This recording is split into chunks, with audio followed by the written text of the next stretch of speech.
I don't even think that they know what to do at this point. They're so opposed to everything that's happening in this administration that even the good ideas they just reflexively oppose without even thinking about it.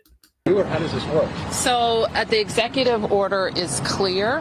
The president has requested MPD services, and our home rule charter outlines the process. The president designated Attorney General Bondi as his proxy to request services through me. I think it's really important to be clear about what is going on here. I know you're thinking what I'm thinking. What is going on with this here? The first thing that I thought of was Lion-O. Relatively small crime problem is being used for specific authoritarian purposes that we know and understand. So let's be clear about DC does have one really big crime problem, which was the January 6th insurrection inside. Are we still talking about that? Like, it's just so sad that that's all they had. The man lost the election, sat out for 4 years, won a new election, electoral college, as well as the popular vote. And this is all they can do, is come back and talk about that when DC clearly does have a problem with crime. By the current president of the United States, and his first act in coming back was pardoning all the people who tried to overturn constitutional republic order in Washington, D.C. When I go to D.C., I'm not afraid of losing my wallet so much as I'm afraid of losing my vote. I'm not afraid of losing my wallet so much as I'm afraid that my children's freedom to breathe will be stolen in a world where... So that sounds good as a soundbite, and it sounds good on television, but he said he's not as afraid of losing his wallet as he is losing his vote. That's just ridiculous. It's ridiculous because you don't vote every day, but every day there's a possibility that you could lose your wallet. So again, just a ridiculousness. Climate change policy is non-existent. I'm afraid that the future of middle-class people will be stolen by the very things you were talking about, cutting the safety net, cutting Medicaid, cutting rural hospitals. Right. So there is carjacking. And of course, let me just finish. There is a carjacking but going you got to on. worry about two things. You got to worry about two things at the same time. Let me just finish my point. So let's talk about DC residents for a second, because these headlines, and I was a resident of DC for over 20 years. I've lived in all but 3 DC wards, okay? These headlines are different from when I first came to the city. 13-year-old girl, 13, sentenced to 7 years for 2023 beating death of a DC man. Teen sentenced in killing of Lyft driver who came to U.S. seeking safety. This was a guy who was a U.S. military interpreter who was shot and killed in an attempted carjacking, again, by a 16-year-old. Now, I have to say, it's quite glorious what we're starting to see in the media, that even CNN and MSNBC and these other stations, it seems like they've been given a wake-up call that you have to challenge some of these ridiculous ideas. And when you have guests on these shows, you can't just continue to feed them these softball questions and not challenge them.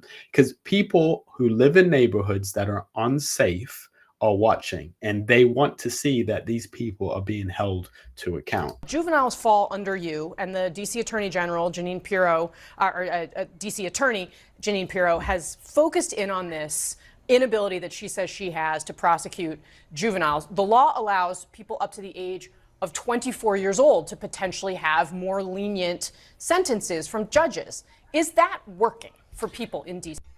Boy. So we got to talk about more truth serum coming out of the mainstream liberal media, right? It is seeping through here and there when it comes to this issue of crime in DC and the crime crackdown that President Trump has issued on DC, which honestly should extend across the country to major liberal cities, right? All these major liberal cities need a crime crackdown. I'm hoping that President Trump makes an example out of DC in terms of this is how you govern, right? This is how you stop the violence and the chaos, because it doesn't matter how much Democrats and the liberal media try to gaslight us on crime in DC and what is happening. We all know the truth, okay? And you have individuals that are willing to go on television and to speak the truth about what is actually happening. Like, for example, the head of the police union in DC, who is welcoming President Trump taking over and helping crack down on crime. Take a look. Violent crime continues in D.C. Last night, a man was shot and killed in Logan Circle in Washington, D.C. Meanwhile, D.C. Mayor Muriel Bowser is firing back at Donald Trump for sending in the troops. I believe that the president's view of D.C. is shaped by his COVID era experience. In her defense, she has been quite measured. She has said some things a little bit more poignant recently, but at first she was quite measured. She knows that her voters want to see something done about the crime, but then she has to contend with the Democrats who, if she is too cooperative with Trump, she's going to get a lot of backlash. But she's in a tough situation because she needs to ensure that her citizens are safe, but also she might have political aspirations that will be thwarted if she seems to go along with anything that Trump is doing. During his first term. It is also true that we experienced a crime spike post-COVID, but we worked quickly to put laws in place and tactics that got violent offenders off our streets and gave our police officers more tools, which is why we have seen a huge decrease in crime. A huge decrease in crime. Let's bring in the chair of the D.C. Police Union, Gregory Pemberton, and he joins us this morning. Gregory, great to have you here. I guess my first question is, why do you support the president's takeover? Ashley, thanks for having me. Sure. We completely agree with the president here that crime in the district is out of control and something needs to be done about it. This concept that crime is down is really an old trope. They're using statistics in a way that makes it appear that crime is going down, but our rank and file officers know that we're going call to call to call for. And the thing with crime, you can watch television and they can tell you crime is down. But if you don't feel safe in your home, then it doesn't matter what the statistics say. And we all know that they use statistics to prove whatever it is they want to prove. So the fact that Trump wants the American capital, DC, to be a safe place for tourists, to be a safe place for our legislators, no one should oppose that. And if you are a law-abiding citizen, you wouldn't oppose people or the support of having people on the street that if there is a crime, that it can be dealt with, and bolstering the numbers of the police officers, because apparently from what the police chief is saying or going to say, they're understaffed. And criminals know that. So they know that they can go out and with impunity, just go out and break laws. And a lot of the laws are in their favor because of no cash bail, etc. And also because of the age limitations, which they're going to be hopefully addressing very soon. For armed carjacking, stabbings, robberies, shootings, homicides, and the crime isn't going anywhere. And so we welcome the assistance, and whether that's federal agents or the National Guard, we'll use it. We'll do whatever we can to get bad guys off the streets and try to keep citizens of the district safe. Our concern here is that this is a temporary measure. This is only going to last for 30 days, and then the feds and the National Guard will be on their way, and we'll be left holding the bag. Our agency right now is an authorized strength of 4,000 sworn officers, and we're currently sitting at 3,180 with more than 800 vacancies for the position of sworn police officer. And that's the main reason why we can't keep these streets safe. The department relies on 2 million hours of overtime every year to try to close this gap. So the underlying issues of the laws that have been passed by the D.C. Council, we hope that this 30 days gives some insight into from the feds to see exactly how terrible these laws are and how they've destroyed the police department, so that we can work to get those things corrected. You know, D.C. Police Commander Michael Pulliam is under investigation for allegedly changing crime statistics to make. Does that surprise you? Because people have goals and people have political agendas, and they have to make sure that the figures say whatever it is that is politically expedient for them. Make it appear that violent crime has fallen considerably. So I guess the question is, has crime fallen or not? And based on what you just told us, if there's a crime has not fallen. I don't think so, and that's a very interesting aspect of the story that doesn't seem to be reported, is that they have a command staff official who's alleged to have been going into police databases and changing felonies to misdemeanors to try to keep these crime numbers down. Listen, I know Commander Pulliam, and he's a stand-up guy. What I suspect is that this is a pattern of practice, and this is something that's been ordered from the top to make sure the commanders are managing the crime stats to make it appear the crime is lower than it is, which is a disservice to the city, it's a disservice to the officers, and above all, it's a disservice to the victims of these crimes when we're not taking the proper police reports and investigating them and advocating for those proper resources. Yeah, so once again, as the mainstream of media is boohoo-whining and crying, conspiracy! It's a right-wing conspiracy that crime is up, that crime is out of control in D.C. Well, not really, because the crime statistics are BS, right? They are manipulated by these liberal cities in order to make it look like crime is going down when it's really not, okay? I mean, does anybody really actually believe these crime statistics? Like, the one crime statistic that is really hard to manipulate, homicides, because, again, you're talking about actual dead bodies. Yeah, DC... I don't know how true it is, but I do recall seeing somewhere that some of the crime statistics around, like, mass shootings don't take into account gang shootings, because they knew that if they were to include the gang shootings, then it would make it disproportionate that it's black males who are committing the crimes. So they've excluded those gang shootings to, again, skew the figures that they can get the outcome that they want, and they can manipulate people's minds by sending out these things. Because just like with stop and search, you know, like if you're in a neighborhood that is predominantly black or predominantly brown, whatever you want to say, and they are committing most of the crimes, it then means they're going to get stopped more than anyone else. I grew up in New York. I grew up in the Bronx, and it's like I didn't get stopped needlessly. I got stopped a couple of times, but I didn't get roughed up. I'm still alive. I didn't get killed because I knew how to handle myself. So I think if you are a decent, law-abiding citizen, and maybe you do get stopped, if you have to exchange that for safety of your kids and safety in your neighborhood, I think it's a pretty good trade-off. I don't want the federalization of the entire city, but man, I don't care what the crime statistics say. Crime has been a problem in this city for the 32 years I've been living inside and outside of the city. It's just, you know, even now, Meek and I, we're talking to somebody who lives in the city. These are all Democrats who said, you know, our friends won't walk more than 3 blocks in D.C. at night without feeling. Man, it's.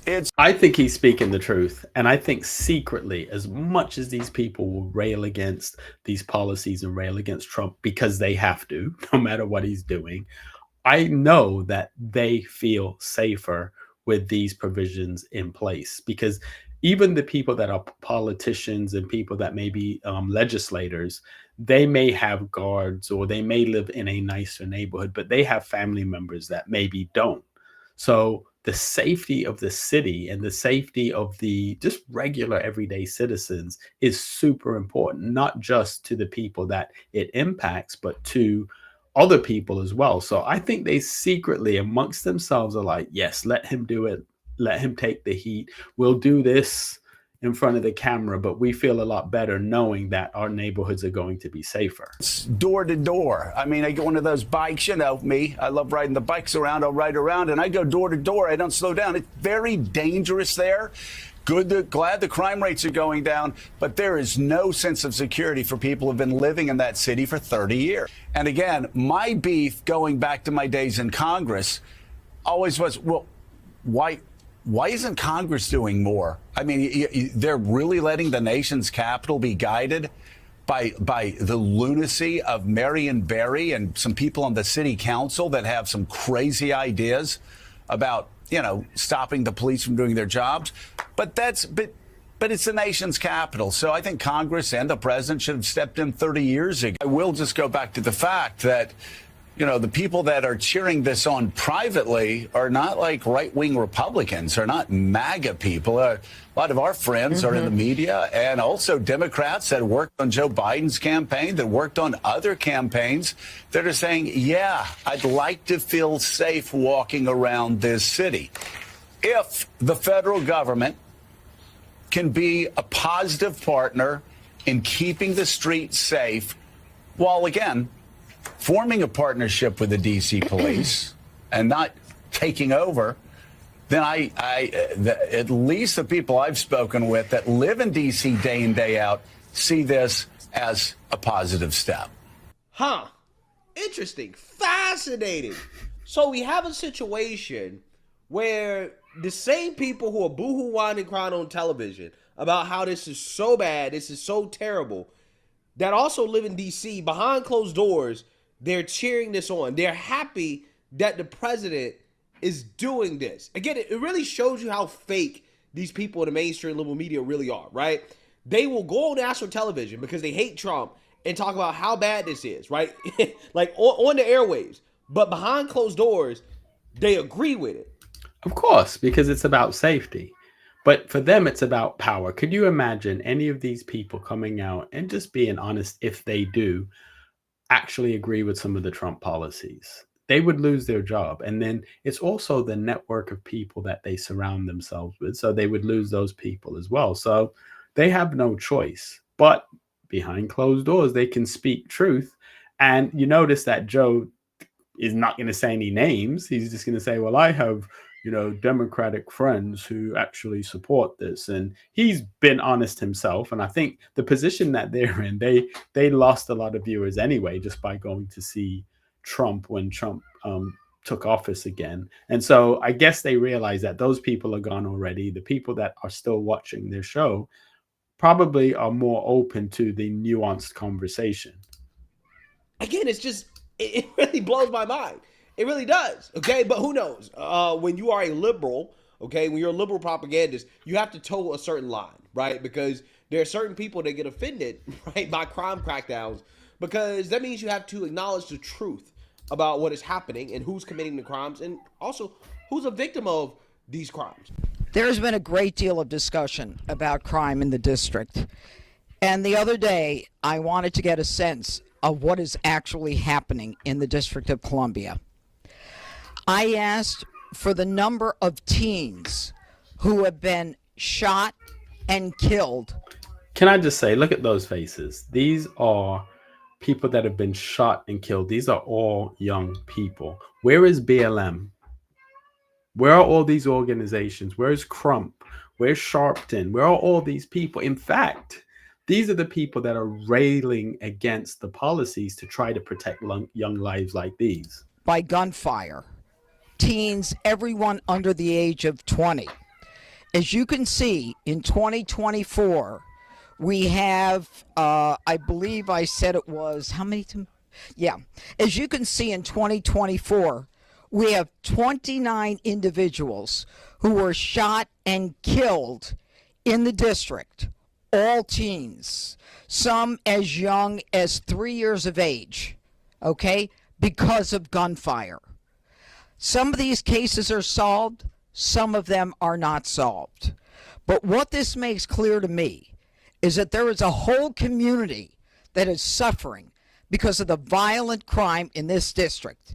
And anyone who wants to tell me the crime is down and that we don't need an emergency focus on crimes of violence, all they need to do is take a look at this and talk to the loved ones and the family members.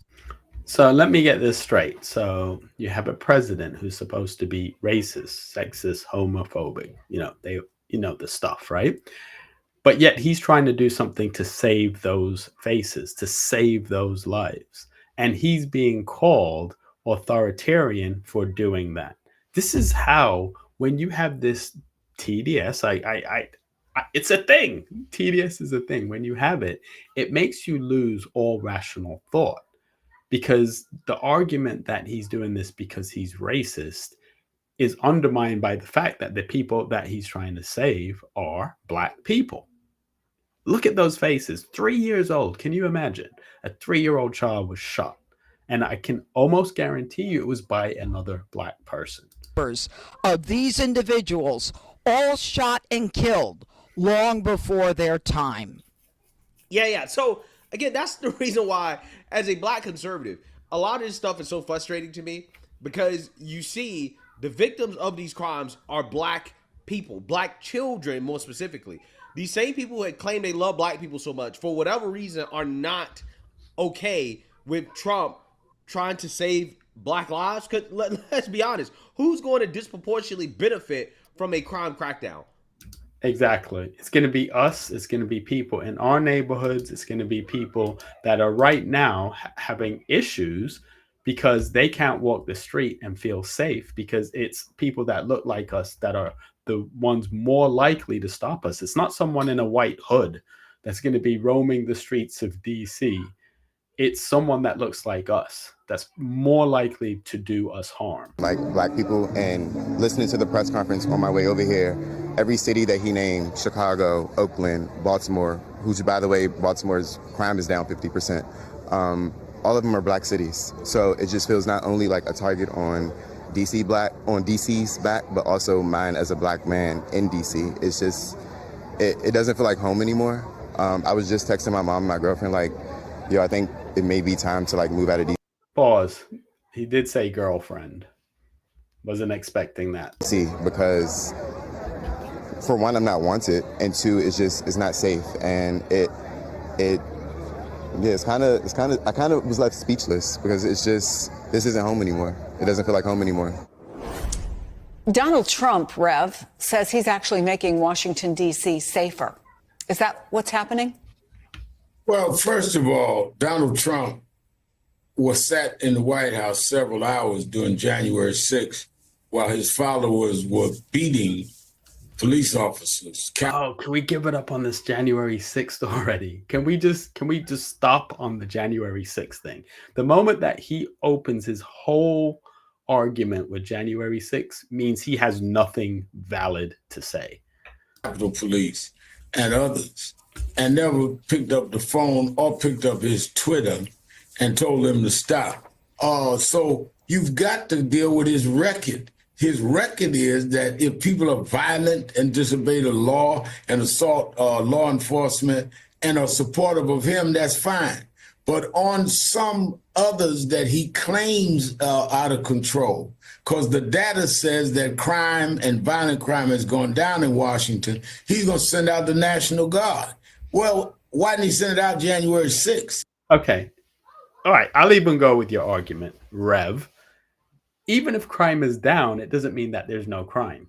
So something could have spiked and it's going down. It still doesn't mean that it's good. So the fact that he wants to further reduce crime, let's put it that way, he wants to further reduce crime, should still be viewed as a positive thing. It shouldn't be getting all this opposition. But 9 times out of 10, if whatever side Al Sharpton is on, that's where the money is. So this is clear politics. It's aimed at black mayors. It's aimed at also trying to take the Epstein case and the files off the front page. And it's drama that is at the expense of people. Let me just say something about the Epstein files. And this is my personal view on this. I can almost guarantee that there's nothing in there about Trump. And I'll tell you why. The Democrats had it. So remember, the Democrats had the Epstein file. They had this information. If there was anything in there that would incriminate Trump, it would have been over for him. It would have been absolutely over, because this is at least one of those things that if you are accused of it and proven guilty in that area to do with children, it's game over for you, and it should be. So I can guarantee you there's nothing in there that's going to incriminate Trump, because even if, let's just say, even if there was just a small thing in there, but by incriminating him, there'd be some collateral damage of other Democrats, they wouldn't care. It would be scorched earth. So I can say with like a degree of confidence that I very rarely have about anything, just knowing them and how much they hate him, if they had anything in that file about him, it would have come out. I think he's trolling them with this as well, because there's so many other things coming out. I would imagine there's lots of powerful people in those files.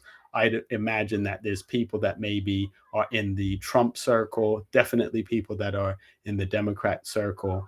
And there's nothing in there politically to benefit him.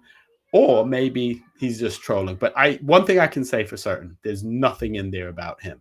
And it's sad. We're going to end up with stop and frisk in D.C. He will take it to other cities while they, at the same time, try to rob people of their proper districts according to the census in Texas, and will do it other places. Yeah. Again, so the people that claim they love black people apparently don't love black people enough to want black people to live in a safe city, right? To not be shot and killed in the streets, okay? To not have their cars jacked, to not be victims of robbery, theft, rape, okay? These people make me sick. I can't stand them. I can't stand these black liberals, okay? I'm telling you, I can't stand them. The hypocrisy is crazy to me, right? These same people that say, again, they love black folks so much, but what President Trump is doing is very beneficial to the black population of DC, and at least on national television, because who knows, maybe behind closed doors, these people agree with it, right? At least on national television, these people seem to have issues, right, with protecting black folks. So, with that being said, Joe Scarborough, okay, who again has gone off script when it comes to his narrative about crime in D.C., is actually going to confront a black liberal, right, a black progressive, probably a communist, to be honest with you, Simone Sanders, on this crime crackdown and crime boohoo racism over this. So, without further ado, let's get into it. Well, before we get into that, can I just say that's all they have? Racism, sexism, and homophobia. That's all they have. Always try to press them. If you're talking to someone that has that view, to say, all right, let's take that out. Let's talk some policies. And they can never talk about the policies. You don't think more police make streets safer? No, Joe, I'm a black woman in America. I do not always think that more police make streets safer. When you walk down the streets of Georgetown, you don't see a police officer on every corner, but you don't feel unsafe. So what is it about talking about places like Southeast D.C., right? Ward 8, if you will, that people say, well, we need more officers to make us safe? Well, because it's unsafe, right? That's why. It's unsafe. That's why, okay? Now, again, if you want to take it there and make it racial, hey, if it just so happens that those areas are more predominantly black and they're unsafe, then hey, it is what it is. But you made it racial, right? But the reason why people are saying that it feels unsafe is because it's unsafe, right? That's why people are saying that. I think we have to rethink what safety means in America. Well, there have been black city council members in New York City when people were talking about defunding the police, saying, the people we represent are the people who need police officers the most, as safety officers in schools need police officers the most, so our children can walk from their homes to school without being stopped, 5-10 times by drug dealers. Can I just say this, and I say it all the time? The problem with most of these shows is they have a white male having a discussion with a black female. If you notice, the first thing out of her mouth was, I'm a black female in America. So that's supposed to essentially tell anyone that is not a black female that they cannot oppose anything she's saying because she's a black female. So Joe is stuttering and it seems unsure about what he's about to say because he knows that she's going to pull that card and there's not really anything that he can say. What all of these shows need, what all of these channels need is one solid, hardcore, well-spoken black female conservative when they have people like Simone that they can go toe-to-toe and they can just cancel each other out because they're both black females. So we can put that to the side and just have a conversation about policies. People that are going to assault them. I don't think this is an issue of black versus white. When you're talking about safety, there are a lot of black Americans who don't feel safe in their homes, in their neighborhoods. And when they hear people talking about defunding the police, it freaks them out. I'm not saying that's what you're saying. Defund the police is not good. I never supported defund. I think you're making a good point, Joe. I want to be able to call the police in my neighborhood. When they come, I don't want them to think that I'm a suspect. But what we're talking about is that the President of the United States is saying that there is a crime emergency in Washington, D.C. An emergency could be anything that he says it is. So from his definition, maybe there is. The data would say otherwise. But the issue that people keep citing is about the young people, the carjackings, right? The kids running into a CVS and like taking things out the CVS. That is juvenile crime. And so how are the police officers or the National Guard going to address the issue of juvenile crime? And until we start talking about the policy. You know how you address juvenile crime? The way that you address any type of crime, you create deterrence. You don't talk about it like, this is just something that, you're just growing up. You just steal a few things as you're growing up. You make people know that it's unacceptable. So the way she's talking about it is like, it's okay. These people need to know. And the problem that you have with some of the laws is that the law makes it very clear that below a certain age, that nothing's going to happen. So the gangs and all these organized people, they go and get people below that certain age. And then those young people start going out there doing things and get caught up with the wrong people, and they're on the wrong path. So it's easy. You just deal with juvenile crime the same way that you deal with any crime. You create deterrence, you create other options and opportunities, but you don't ever excuse or defend the indefensible. Policy. Let's talk about the crime bill that DC passed last year that could be strengthened, right? Let's talk about that. But like, Donald Trump is using rhetoric and playing on the real fears that some people have because of what they've seen on the news, or maybe what they themselves have experienced. And it's not what they've seen on the news. It's not what they've seen on the news. So I'm going to read this to you. This comes from somebody you know. It comes from somebody who's been a Democrat their entire life. It comes from somebody who lives in D.C. and has seen violence all around. Again, even as crime drops. Now, sometimes those statistics, they're leading indicators of what's going to happen. I know in New York City,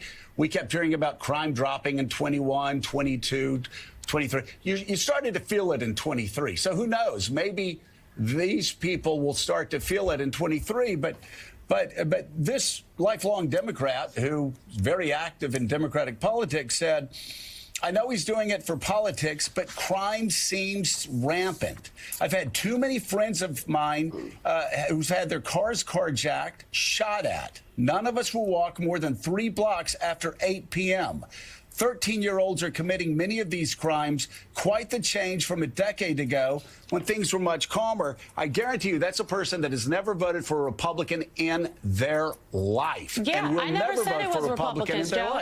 But the person is making the point about juveniles. I go back to juvenile hold on a second. Why does it matter? A criminal is a criminal, whether they're juvenile or not, right? And again, the problem is that these juveniles are not being charged as adults, even though they're participating in criminal behavior, right? They're murdering people, they're robbing people, they're participating in activities that warrant them being punished like adults. Again, the problem is that you have soft-handed people like Simone Sanders, who, by the way, I mean, she started this segment off talking about how I'm a black woman. So therefore, I guess she feels unsafe around police or whatever, but later on admitted that she wants police to come if, she is dealing with a crime, right? If something happens to her, again, these people are just crazy hypocrites, right? If you feel like as a black woman that you're unsafe around police, then why would you call police, right? Don't call police if you claim that you feel unsafe as a black woman, right? It just really shows you how performative a lot of this stuff is from these people, right? It's just a performance, right? They're just talking. They're just saying what they think the crowd wants to hear, right? I gotta say, I have to give Joe credit for this segment, because Joe's actually challenging her, and I think that's what needs to be done more. And look at her face. Like, when you look at her face, she is sour because she's not used to being challenged, and she's certainly not used to being challenged by Joe or someone else on her network, because usually she's going to be on a panel where it's 4 people that think exactly the way she thinks, and then Scott Jennings, and then Abby Phillips is going to always cut him short and always agree with them. So this is great television. This is great television. I'm loving it. For him to set. Dangerous not only because of him, but because future presidents will follow this example if the Supreme Court doesn't stop it in its tracks. But all I'm saying is this isn't imagined. Like people that you know, that I know, that we love, they and their friends don't feel safe in Washington, D.C. And it's not because they see it on TV. I think, Joe, that the opening line of that text is, it feels like X, Y, and Z. A feeling and the reality of the situation are two different things, but how someone perceives a situation does connect to their personal reality. And so I understand that there are people that feel like the city is out of control and it's under siege. I understand. I also know that I cannot knowingly sit here and say, as someone who lives in Washington, D.C., I live in the city. I don't live in the suburbs. I have lived all over the city, and I can tell you my experience is similar to David Drucker's. If I felt unsafe, if I thought it was as dangerous as everyone is saying it was, my husband and my stepson, we would not be living there. But is there crime in the city? Yeah. Is there crime all over the country? Yes. Is the answer to the issue of this crime, is the answer to what is happening as it relates to juvenile instances in the city, the National Guard and the FBI? I would say, as someone that did juvenile justice reform work since I was 19 years old, the answer is no. Well, I'm guessing that she wasn't very good, because if her position is that it's kind of okay because it's juvenile, then she probably wasn't good at what she was doing. And her position of saying, well, people have a right to feel the way they feel, but feelings do not warrant this action, undermines her argument that she and her family feel safe, and therefore there's no need for this. I think regular people, I'm sure she's living in a way better neighborhood than some of the people she claims to represent. And this is one of the things that I don't like about a lot of the people on these shows. And this is why small channels like this really resonate with people, because we're regular people. I'm not being paid hundreds of thousands or millions to do this. I don't get paid anything to do it. So I will speak my truth. I get it wrong sometimes, and I'm always open to that. But they're sitting on these huge salaries, living in better communities than the people they're saying that they speak on behalf of. And that's where the disconnect is, because they're not going to see the reality and feel the impact of a lot of the things that they talk about. And who knows? How do we know how they actually vote? Because they can sit up here and say whatever, right, and get paid to do it. But if they're in that high tax bracket, and by their own admission or their belief, Trump is for the rich, and they're rich, maybe they're voting their best interest, but just talking something else. Who knows? But these people, they just come across as the type of people that want to sit here and virtue signal and act as if they know what it's like to live in these neighborhoods. Maybe, I'm not saying they don't come from these neighborhoods. Maybe they do, but they're not there now. And I can assure you, as soon as these people get their CNN contract money, or get their CNN contract and then get their money, they're out of the hood. They're not going to stay in the hood. So what she's saying is, you know what? You can do two things at once. You can look at the underlying problems and you can address it in the way that you were talking about addressing it. You can also make sure that people, juveniles, can walk down the street safely. Other people can walk down the street safely in D.C. Gene Robinson was talking about it earlier. Gene was. Yeah, so you see that, you heard that. The answer to that question in regards to whether or not FBI and the National Guard are the answer, and should you be using them against juveniles, the answer to that question is yes, absolutely. Exactly. So I'm going to close it out on this. Like, the bottom line is, not every juvenile is a criminal, and therefore not every juvenile will be challenged or stopped by these federal officers. And it's not like they're being placed there indefinitely. I think it's just like a 30-day run. So we will see what happens for the next 30 days. Hopefully it will save some lives. It will make the streets safer for a period of time, that people get used to it and want more of it.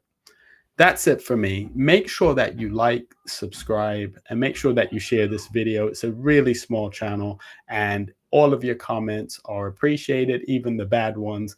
I don't get everything right. This is not scripted. I'm just talking and reacting. So if you pick up on something that I've said wrong, hey, just tell me. I respond to the different comments and the feedback that you give me. Subscriptions mean a lot to me, because, as I said, it is a small channel, and it lets the YouTube algorithm know that there are some people interested in me making more videos like this. I appreciate you watching, and I have another episode coming up right now. Actually, I'm going to be talking about Letitia James because she is cooked, and so is Adam Schiff. So make sure you stay tuned. I'll be back online in about 45 minutes.